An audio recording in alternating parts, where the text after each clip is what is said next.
کہ میں چاہتا ہوں میری 7 نسلوں میں رزق ختم نہ ہو جو مہنگائی اور حالات اور پریشانیوں میں دیکھ رہا ہوں۔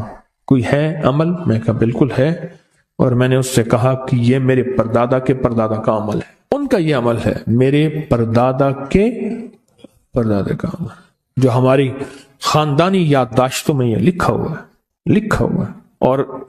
اور فرمایا اگر یہ کوئی بندہ کر لے اللہ نسلوں کا رزق اللہ سے منوا لے۔ اور میں نے اس سے کہا خیال کرنا رزق کے روحانی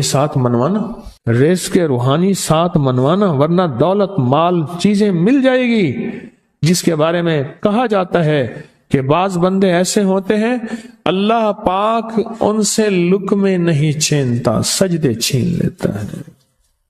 اللہ ان سے لقمے نہیں چھینتا، کیوں؟ رزق جسمانی دوسرے لفظوں میں مل رہا ہے، اور رزق روحانی اللہ چھین لیتا ہے۔ یہ جو آج آپ بیٹھے ہیں تسبیح خانے میں اور میں بیٹھا ہوں، یہ ہم روحانی دسترخوان پہ بیٹھے ہیں۔ یہ بہت بڑا دسترخوان لگا ہوا ہے، یہ دسترخوان ہے۔ سنا ہے در یار پہ بڑی دھوم ہے، سنا ہے در یار پہ بڑی دھوم ہے، وہاں عاشقوں کا ہجوم ہے۔ یہ روحانی دسترخوان ہے، میں بھی خود محتاج ہوں، یہ روحانی دسترخوان ہے۔ تو میں نے اس سے عرض کیا کہ ایک دسترخوان نہیں مانگنا، دونوں مانگنا، رزق روحانی بھی اور رزق جسمانی تو اس کو بھی ملتا ہے جس کو کلمہ نصیب نہیں ہوا، رزق جسمانی تو اس کو ہی ملتا ہے جس کو کملی والی کی غلامی نصیب نہیں ہوئی، رزق جسمانی تو اس کو ہی ملتا ہے جس کے ماتھے پہ شقاوت لکھی ہے، رزق جسمانی تو اس کو ملتا ہے جو اللہ کا نافرمان ہے، رزق جسمانی تو اس کو ملتا ہے جو اللہ کے وجود کا انکار کرتا ہے، رزق جسمانی تو اس کو ہی ملتا ہے جو آخرت اور قبر کا انکار کرتا ہے، رزق جسمانی تو اس کو ملتا ہے جو جنات اور برزخ کا انکار کرتا ہے، رزق جسمانی تو اس کو ملتا ہے جو خود کملی والی کی نبوت کا انکار کرتا ہے، وہ تو بے بہا لوگ ہیں، ان کو ملتا ہے۔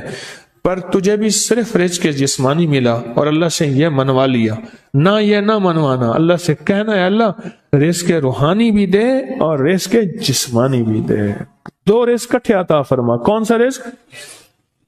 رزق اور رزق جسمانی بھی دے۔ کہیں ایسا نہ ہو کہ میری نسلوں میں صرف مال دولت اور چیزیں ہوں اور تیرا نام اور تیرے حبیب کا نام نہ ہو، تیرا نام اور تیرے کملی والے کا نام نہ ہو، تیرا نام اور تیرے دوستوں کا نام نہ ہو، تیرا نام اور تیری آل و اصحاب کا نام نہ ہو، کہیں ایسا نہ ہو میں محروم ہو جاؤں۔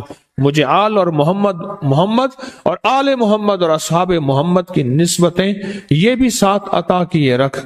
میں نے اس سے کہا کہ 2 چیزیں مانگنا۔ اچھا قدرت کا نظام ہے تو دیوانے بھی ہوتے ہیں، یقین والے ہوتے ہیں، آپ جیسے آپ مخلص بیٹھے ہیں، اور پوری دنیا میں ہمارے ساتھ اس وقت مخلص بیٹھے ہیں جو ہماری آج کی محفل میں شریک ہیں، ہوتے ہیں دیوانے۔ مجھ سے کہنے لگا ایک وقت ایک جگہ ہو بہت بہتر۔ میں نے اس سے کہا، میں نے کہا پھر بھی اگر ایک وقت ایک جگہ میسر نہ بھی ہو تو اگر عمل کسی وقت چوک جائے، عمل کی جگہ چوک جائے، عمل کا وقت چوک جائے، مجبوری میں نہ ہو تو بہتر ہے، پر توجہ نہ چوکے، دھیان نہ جائے، استحضار نہ جائے، یقین نہ جائے، اور سچا یقین ہو کہ میرا اللہ خود کہتا ہے یہ مانگنا بھی تو اسی نے دیا ہے نا، جب اس کریم نے مانگنا ہی خود دیا ہے تو عطا بھی خود کرے گا۔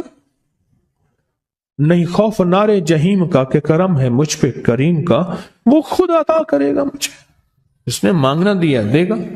یقین ہو ایسا ایسا ایسا ایسا، اتنا زبردست یقین ہو، اتنا یقین ہو اللہ کے ملنے پہ اور اللہ کے مانگنے پہ، اتنا یقین ہو کہ گمان اور خیال سے بالا تر یقین ہو، بہت زیادہ یقین ہو۔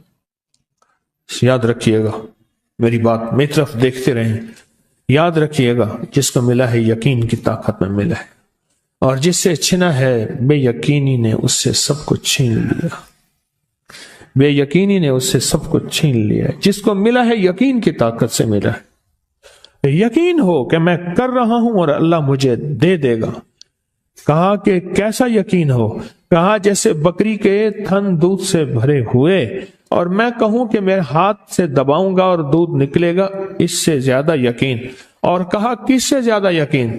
کہا کہ ایک بڑا نوٹ ہو اور بڑا نوٹ کے اندر جو ہے ایک آنے کی چیز آنی ہے، تو میں کہوں گا اس سے تو اس کی نوٹ کے اندر تو ہزاروں آنے ہیں، اور میں ایک آنے کی چیز، ایک ٹکے کی چیز لوں گا اور میرا کام بن جائے گا۔ اس سے زیادہ یقین ہو، اور اس سے کہیں زیادہ یقین ہو کہ سخت پیاس ہے اور میں پانی کو دیکھوں، اور پانی کو دیکھتے ہی مجھے یقین ہو کہ اس سخت پیاس میں میرا پیاس بجھ جائے گی، پیٹ بھر جائے گا، اس سے کہیں زیادہ یقین ہو۔ میں پھر بھی یقین کو نہیں سمجھا سکا، علم بھی محدود ہے، الفاظ بھی میرے پاس محدود ہیں، اس سے کہیں زیادہ یقین ہو، اس سے کہیں زیادہ یقین ہو، اور بہت زیادہ یقین ہو۔ کیا خیال ہے؟ آپ چاہیں گے اپنی نسلوں کے لیے بخت، رزق، نصیب اور مقدر منوا لیں؟